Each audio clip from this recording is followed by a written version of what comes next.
우리 아이들을 위해서 다시 한번 큰 박수.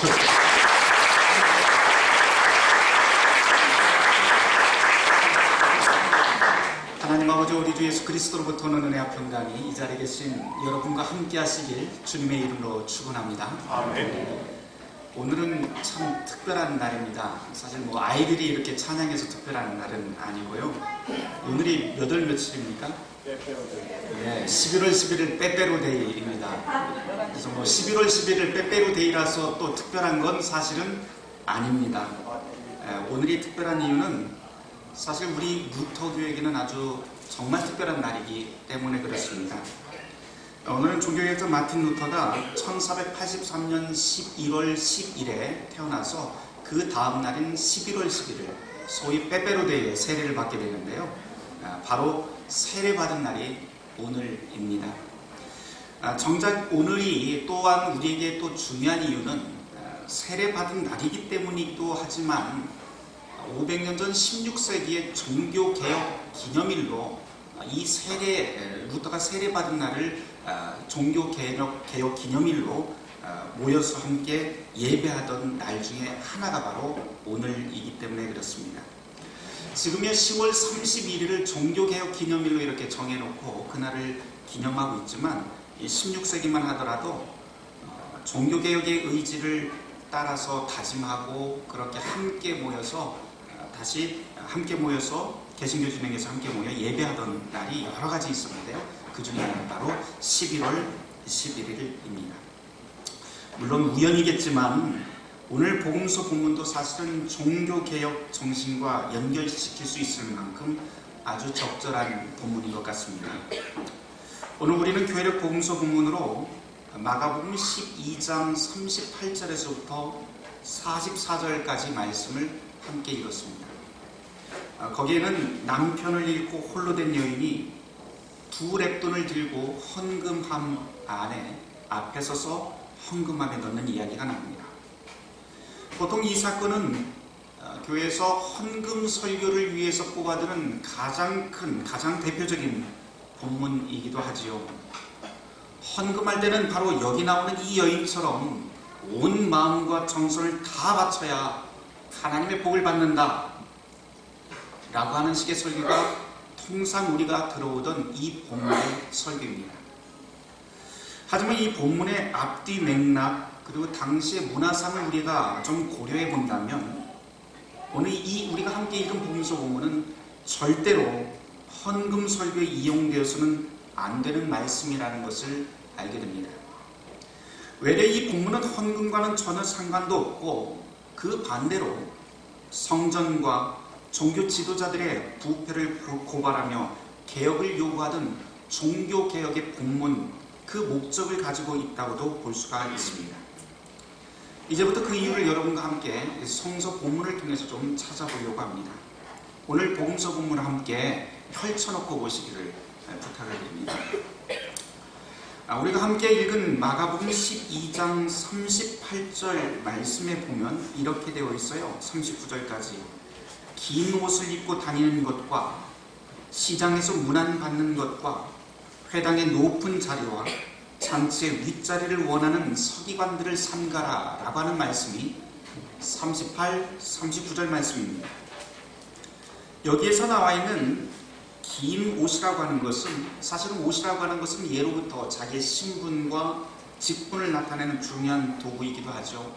그런데 여기서 긴 옷이라고 하는 것은 성전 제사장들이 입고 있는 긴 옷을 뜻합니다.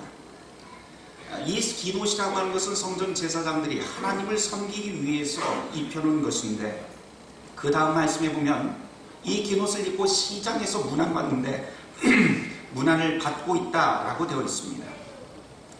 다시 말해서 이 사람들은 긴 옷을 입고 성전이 아니라 바로 시장 가운데서 사람들의 인사를 받고 자기의 권위를 내세우는데 이용하고 있다라고 하는 말씀입니다. 문제는 자기를 높이고 권위를 자랑하는데 자기 옷을 사용한다는 뜻입니다. 그 다음 말씀이 회당의 높은 자리에 앉은 자들과 서기관을 삼가라는 권면이 나오는데요. 그 이어지는 40절 말씀을 보면 이렇게 덧붙여 있습니다. 그들은 다시 말해서 여기서 그들이라고 하는 것은 제사장과 서기관을 뜻하겠죠. 그들은 과부의 가산을 삼키며 외식으로 길게 기도하는 자니 그 받는 판결이 더욱 중하리라. 과부의 가산을 삼킨 종교 지도자들이 더 중한 심판을 받는다는 예수님의 말씀입니다. 그 다음 이야기가 오늘 이야기의 중심이 되는 두 렙돈을 헌금한 여인의 이야기가 이어져 나옵니다. 그리고 이 말씀이 딱 끝나면 오늘 읽지는 않았지만 마가복음 13장 말씀으로 넘어가는데요. 거기에 무슨 말씀이 나옵니까? 1절 2절 말씀에 보면 성전에 돌 하나도 남기지 않고 무너뜨려질 것이다 라고 하는 예수님의 녹이 섞인 말씀이 등장합니다. 자, 이 전체 내용을 가지고 오늘 이 두 렙돈 이야기를 함께 다시 풀어보려고 합니다. 마가복음 12장 40절에 서기관이 과부의 가산을 삼켰다라고 하는 말씀이 나오는데 도대체 무슨 말일까요? 우리가 당시 문화를 좀 이해하면 좀 빠를 것 같습니다. 당시 유대인의 관습에는 남편이 죽고 친족이 없는 경우에 그 재산을, 그 홀로 된 여인의 재산을 서기관들이 교회와 성전에서 관리하도록 규정하는 율법이 있었습니다. 원래 이 율법의 취지는 다른 게 아니라 사회적 약자를 보호하자고 하는 약자보호법의 일환이었죠. 그런데 현실은 이런 사회적으로 약자가 된 사람들의 그 남은 재산마저도 탈탈 털어가는데 이 법을 악용했다는 데 문제가 있습니다. 그 때문에 예수님은 마가복음 12장 40절에서 그들이 과부의 가산을 삼켰다 라고 하는 날성 표현을 사용합니다. 하나님을 가까이서 섬긴다는 성전 종사자들이 연약한 사람들의 재산을 빼돌리고 있는 현실을 예수님이 공개적으로 비판하는 구절이 바로 이 구절입니다. 그 다음 41절로 넘어가도록 하죠. 예수님은 지금 헌금함 앞에서 사람들을 유심히 관찰하고 있습니다. 거기서 예수님이 무엇이라고 말씀하냐면 부자는 많이 넣었다 라고 되어 있고요. 이 부자는 많이 넣었다 라고 하는 이 구절이 동일하게 기록되어 있는 누가복음 9장 17절 그리고 12장 누가복음 12장 15절을 함께 참조해서 읽어본다면 이 부자들이 내고 있는 이 헌금이 어떤 것인지 잘 드러납니다. 이들은 배부르게 다 먹고 쓰고 남은 여윳돈을 지금 헌금함에 넣고 있다라는 것을 알게 됩니다. 뭐 이것이 악하다, 선하다 이런 말씀이 아닙니다. 그 다음 비교를 위해서 이 말씀을 하셨는데요. 그 다음에 두 렙돈을 꺼내든 여인에 대해서 말씀을 하는데 44절에 보면 이 여인은 가난한 중에서 자기의 모든 소유 곧 생활비 전부를 다 넣었다라고 되어 있습니다. 부족한 중에서 헌금한 것이죠. 여기서 두 렙돈이라고 하는 표현을 다시 또 생각을 해봅시다. 여기 나와 있는 이 렙돈이라고 하는 것은 예수님 당시의 화폐 단위 가운데서도 가장 작은 화폐 단위에 속합니다. 얼마인지는 정확하게 알 수는 없습니다만 아마도 그 당시에 두 렙돈으로 살 수 있는 것은 비둘기 한 마리를 살 수 있었던 액수라고 합니다. 우리 돈으로 따지면 얼마인지는 정확히 모르겠어요. 한 1,000원이나 2,000원 정도 될 것도 같습니다. 어쨌든 한 렙돈에 한 1,000원 정도 하는 그 동전 두 개를 여인이 손에 쥐고 있다가 헌금함에 넣습니다. 성경에서는 지금 예수님은 이것이 바로 이 여인의 전 재산이었다라고 가르쳐 줍니다. 가만 생각해보면 두 렙돈이 아니라 그냥 한 렙돈만 넣어도 되지 않을까 라고 생각할 수도 있지만 어쨌든 이 여인은 두 렙돈을 다 넣습니다. 이 대목이 매우 중요한데요. 만일 이 여인이 자발적으로 이 동전 두 개를 모두 헌금함에 넣었다면 우리가 보통 말하듯이 감동적인 헌금에 모범이 될 만도 할 것 같습니다. 하지만 어쩔 수 없이 이 여인이 자기의 전 재산인 두 렙돈을 넣었다면 이야기는 좀 달라지겠죠.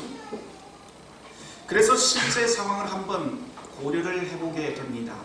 당시 상황은 어땠을까? 당시 상황을 고려를 해본다면 성전에서는 사실상 한 렙돈의 동전은 넣을 수가 없게끔 원천적으로 봉쇄하고 있었습니다. 최소한 2렙돈 이상을 넣을 수밖에 없었다는 게 문제인데요. 이유는 성전에 올라갈 때는 반드시 제물을 들고 올라가야 되는 것이 기본적인 율법이었습니다. 근데 그 율법에 보면 성전에 올라갈 때 제물을 들고 갈 때 그 제물의 목록에는 소나 양 같은 가축도 있었고요. 곡물을 들고 갈 수도 있었죠. 그런데 소나 양 같은 가축들은 사실상 부자들이나 낼 수 있는 제물이었죠. 고가의 제물들입니다. 그 때문에 당시 성전법에서는, 율법에서는 가난한 사람들을 위해서도 가난한 사람들이 바칠 수 있는 제물을 목록을 정해놓았는데 그 중에 가장 작은 제물이 바로 비둘기 한 마리였던 것이죠. 그리고 그 비둘기 한 마리의 가격은 정확히 2렙돈에 해당합니다. 그래서 당시 성전법을 우리가 생각하고 오늘 본문을 읽어 나간다면 남편을 잃은 이 여인이 재산을 모두 다 종교 지도자에게 다 빼앗기고 게다가 2렙돈도 역시 어쩔 수 없이 헌금함에 넣었다라고 저간의 사적을 추정해서 읽어볼 수가 있습니다. 어쩔 수 없이 2렙돈을 헌금했다라고 하는 이 추정에 대한 또 하나의 근거도 생각해 볼 수 있을 것 같습니다.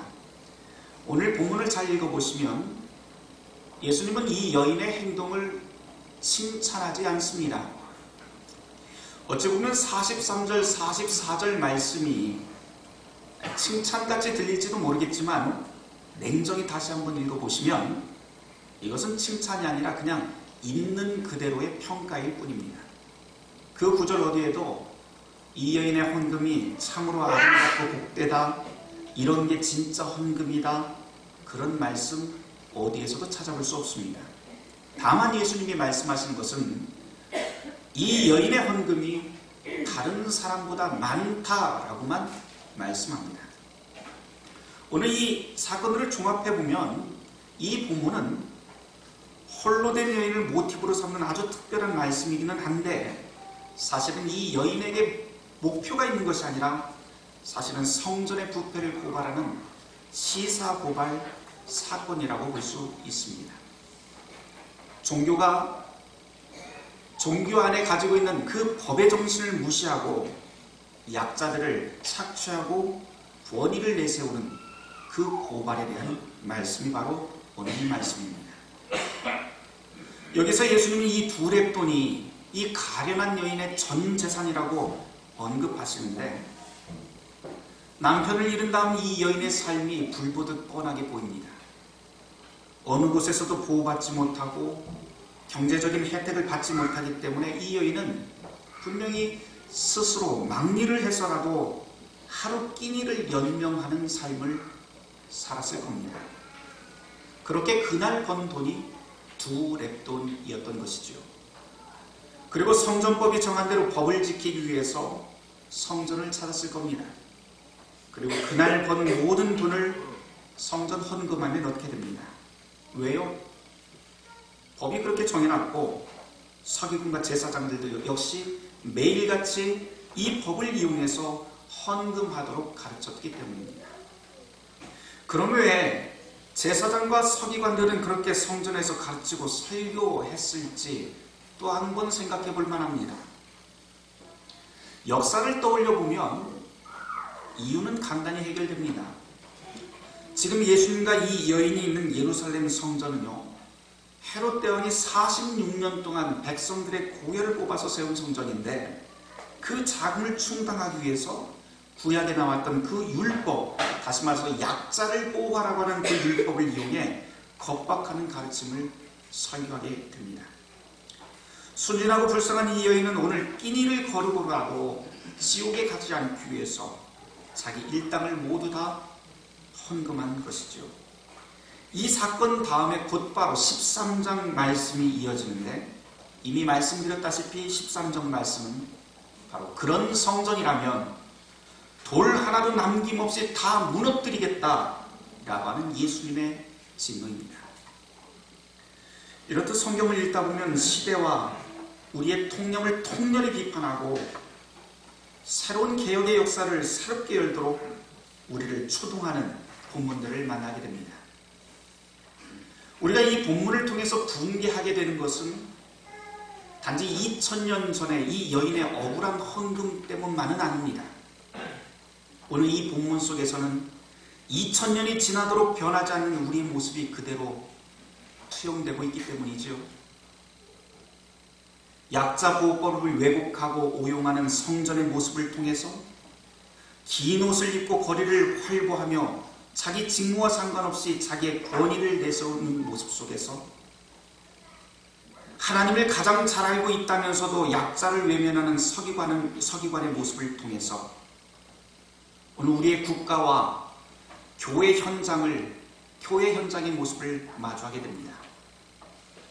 또한 법이 담고 있는 선한 법정신을 아랑곳하지 않고 자기 편의대로 법을 이용하고 악용하는 그 모습은 시대와 범주를 초월하여 모든 권력자들에게서 나오는 악한 현실입니다.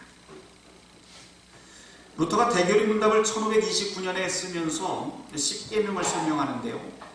이렇게 법을 악용하면서 이웃을 등쳐먹고 권력을 누리는 사람들을 무엇이라고 이야기를 하냐면 큰 도둑, 대도라고 그렇게 부릅니다. 그러면서 뭐라고 하냐면 소매치기나 남의 집 담장을 넘어 물건을 훔치는 도둑들은 이런 큰 도둑에 비하면 그냥 웃어넘겨도 될 정도다라고 그렇게 풍자합니다. 그러면서 큰 도둑들은 귀족처럼 의자에 앉아 법을 지키며 존경받는 시민으로 칭송받고 법의 테두리 안에서 도둑질하고 거룩한 의자에 앉아 온 세상의 재물을 훔치라고 오늘도 명령하고 있다라고 그렇게 쓰고 있습니다. 문제는 그 큰 도둑들이 성전 안에 그리고 교회 안에 있다는 게 우리를 더욱 분개하게 만듭니다. 오늘 읽은 이 본문의 사건은 이처럼 우리를 분노케 하면서도 또 한편으론 우리 자신을 되돌아보게 만듭니다. 왜냐하면 누구도 돌아보지 않았던 저 가련한 두 렙돈의 여인이 오늘 이 시대에도 우리 교회 가운데 가득하기 때문입니다. 단순히 남편을 잃은 여인의 이야기가 아닙니다. 성경에 나온 저 여인은 기댈 곳 없이 처절하게 살아가는 모든 이 시대의 사람들을 대표합니다. 가족을 잃은 슬픔 가운데 살아가는 어린아이들, 청소년, 그리고 고향을 잃은 실향민, 이주노동자, 그리고 억울하게 직장을 잃어버린 사람들, 그리고 포기해야 될 것이 너무 많아서 N4 세대로 불리는 청년들, 기대고 발디딜 곳이 없어서 스스로 무중력 세대라고 부르는 대한민국의 20, 30대 청년들, 교회조차도 비빌 언덕이 못 되어서 복음을 찾아 나선 200만의 가난한 성도들이 바로 이 여인 아닐까요? 실은 이들이 바로 두 렙돈을 손에 쥐고 헌금함 앞에 서 있는 여인으로 보입니다. 오늘 설교 직전에 우리 교회 아이들이 나와서 또랑또랑한 목소리로 찬양하는 모습을 우리는 모두 다 지켜보았습니다. 그래서 서로 제가 이 뒤에서 보니까 다들 너무 얼굴이 밝으세요. 아이들도 역시 덜덜덜 떨리지만 아마 기쁜 마음으로 저 자리로 돌아간 것 같습니다. 이렇듯 누군가 나를 지켜봐 준다는 것, 그것은 서로를 격려하고 지켜봐 준다는 것은 이처럼 서로에게 행복한 일이죠. 그러나 아무도 자기의 사정과 이야기를 들어주지 않는다면 이처럼 슬픈 일도 없는 것 같습니다. 제가 설교 시간엔 제 이야기를 잘 안 하지만 제 이야기 하나 하려고 합니다. 제 성격이 참 못됐어요. 그래서 제 가족도 잘 돌보지를 않습니다. 그러다 보니까 뭐 저희 집안 내력이 다 그래요. 저희 아버지도 그렇고 저도 그렇고. 그런데 저희 아버님께 자주 연락을 못 드리는데 예전에는 오랜만에 전화를 해도요 그냥 그러려니 하고 아버지가 그냥 넘기셨습니다. 그런데 요즘은 오랜만에 전화를 하면 아버지가 자꾸 토라지시고 삐지세요. 어제도 전화했더니 뭐 완전히 삐져 계시더라고요. 서운하고 그러신가 봐요. 오늘 설교 준비하면서 가장 많이 생각났던 분이 제 아버지입니다. 그런데 또 생각을 해보니까 제 아버지뿐만이 아니겠다. 우리 교회 어르신들도 그동안 저한테 굉장히 서운했겠다 싶습니다. 사실 사람이 함께 살아간다는 것은, 함께 살아간다는 것은 법이나 조직, 논리로 사는 것은 아니죠. 따뜻한 정, 그리고 사랑일 텐데, 그동안 어르신들 손 한번 잡아드리고 그리고 기도하면서 웃어주는 게 뭐 그리 어려운 일이라고 야박하게 했는지 저 스스로를 부끄럽게 돌아보았습니다. 앞으로는 잘하겠습니다.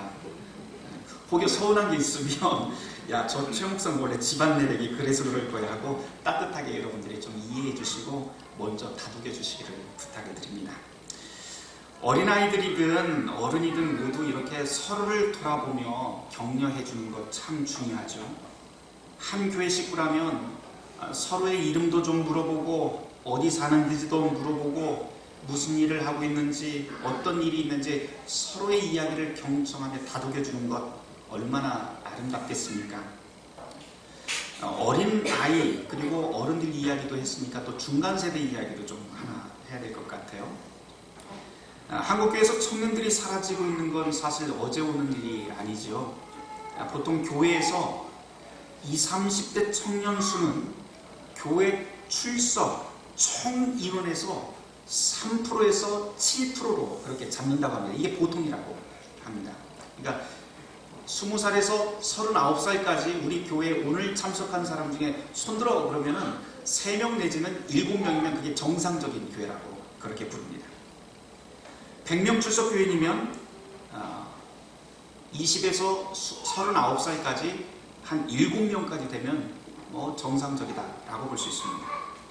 통계청 인구 총조사에 따르면 지난 20년 사이에 20, 30대 교회 청년 수가 110만 명이 줄었다고 그렇게 보고합니다. 1955년도에 처음으로 조사를 했었는데요. 그때 교회 청년 수가 333만 6천 명이었습니다. 그런데 정확히 10년 후에 다시 조사를 했더니 276만 명으로 뚝 떨어집니다. 그 다음 10년 후인 2015년도에 다시 조사를 했더니 241만 명으로 또 줄었습니다. 그런데 실제로는 그보다도 훨씬 더 줄었다고 하는 것이 개신교 내부의 이야기입니다. 얼마 전에 한국기독교청년협의회에서 이런 교회 청년의 문제를 다룬 적이 있어요. 그러면서 요즘 청년들이 직면하고 있는 진짜 문제가 무엇일까라고 하면서 설문조사를 했는데 7가지 7대 과제를 만들었습니다. 그랬더니 순서대로 1순위부터 7번째 순위까지 청년들이 스스로 이것이 우리의 문제입니다 라고 이야기를 했는데요. 부채, 그리고 주거, 최저임금, 비정규직, 교육, 청년복지, 통일이라고 하는 순서로 7가지 과제를 이야기를 했습니다. 이 7가지 가운데 부채라고 하는 문제가 좀 가슴 아픕니다. 다시 말해서 청년들이 지금 개인적으로 부채들을 다 짊어지고 있다는 소리입니다. 이게 첫 번째로 꼽은 청년들이 스스로 이야기하는 자기들의 문제입니다. 부채를 첫 의제로 삼은 이유도 보면 지금 우리 시대에 청년들이 마주하고 있는 팍팍한 현실과 밀접한 관련이 있지요. 치솟는 생활비, 주거비, 대학 등록금 이런 것을 자기 스스로 빚을 지지 않고는 살아갈 수 없는, 생존할 수 없는 것이 지금 이 시대 청년들의 현실입니다. 빚을 진다는 것은 사실 미래를 송두리째 저당 잡히는 일과 마찬가지입니다. 특히 청년의 때에 미래를 계획하고 희망을 노래해야 되는 그 시기에 지금 현재의 삶마저도 그렇게 무기력하게 만드는 그 원인이 사실은 청년들의 부채 문제이기도 합니다. 그런데 이런 청년들의 고충을 한국 사회에서 그 누구도 사실 진지하게 들어보려고 귀를 기울이지 않는다는 게 우리의 문제이죠. 청년들의 문제를 듣지 않으면요, 불보듯 뻔하게 미래는, 우리 한국 사회의 미래는 또한 어둡게 됩니다. 그런데 이것이 비단 한국 사회의 문제뿐만 아니고 오늘 이 사회, 우리 교회의 문제이기도 합니다. 교단과 교회 내에서 정책을 결정하는 과정이나 내용을 봐도 청년들과 다음 세대를 위한 논의를 찾아보기 힘든 것이 우리의 현실입니다. 이런 상황을 보면 오늘 이 시대 청년들 역시도 두 랩돈을 손에 움켜쥐고 헌금 앞에 서 있던 여인의 모습이 아닐까 생각을 해봅니다. 오늘 복음서의 슬픈 본문을 다시 한번 살펴봅니다. 탐욕스러운 성전의 서기관들과 두 랩돈을 들고 있는 이 여인만 보고 있으면 가슴이 미어질 것 같습니다. 그러나 여러분, 찬찬히 오늘 복음서 본문을 다시 한번 묵상해 보시기를 바랍니다. 바로 이 슬픈 현장에, 이 절망이 드리워진 것 같은 이 현장에 예수님이 서 계시다는 사실, 그리고 이 모든 사건을 지금 누가 말해주고 있습니까? 바로 예수님이 당신의 목소리로 담담하게 우리에게 전해주고 있다는 사실을 우리는 기억해야 됩니다. 예수님은 바로 그 현장에서, 그 여인의 곁에 서서 이 모든 현실들을 정확히 보고 판단하고 전하고 계십니다. 예수님은 사리사욕을 위해서 법을 악용하지 않습니다. 그분은 있는 그대로 판단하며 악한 현실을 바로잡겠다고 선언합니다. 그것이 바로 성전을 향한 예수님의 심판이 드리워진 마가복음 13장 1절 2절 말씀이 됩니다. 절망적인 현장 한가운데 서서라도 함께 서 계시는 예수님이 바로 우리의 위로가 됩니다. 우리가 예수를 믿는다는 것은 이렇듯 무언가 우리가 기존에 생각하던 머리로 믿고 혼자 감동하는 것으로 절대 끝나지 않습니다. 그렇게 하는 신앙이라면 그것은 개인의 감상일 뿐입니다. 예수를 믿는다는 것은 예수의 말씀을 통해서 우리의 현실을 직시하고 거기서 새로운 희망으로 우리의 발을 내딛는 것을 포함합니다. 그리고 그 희망의 미래는 한 개인의 외로운 여행이 아니라 믿음의 식구들이 함께 서로의 손을 잡고 걸어가는 공동의 여행이 됩니다. 거기엔 소외되는 사람도 없고 낙오되는 사람도 없으며 부한 자나 가난한 자도 없고 모두가 하나 되어 서로의 이야기에 귀를 기울이며 함께 즐거워하고 함께 슬퍼하고 함께 울어주는 그런 여행입니다.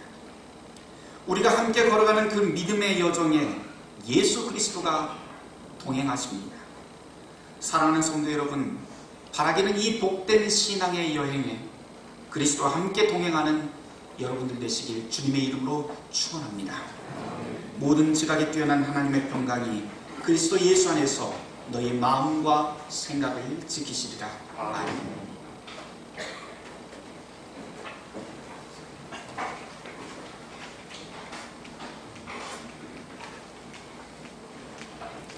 봉헌송 찬송하며 봉헌하도록 하겠습니다.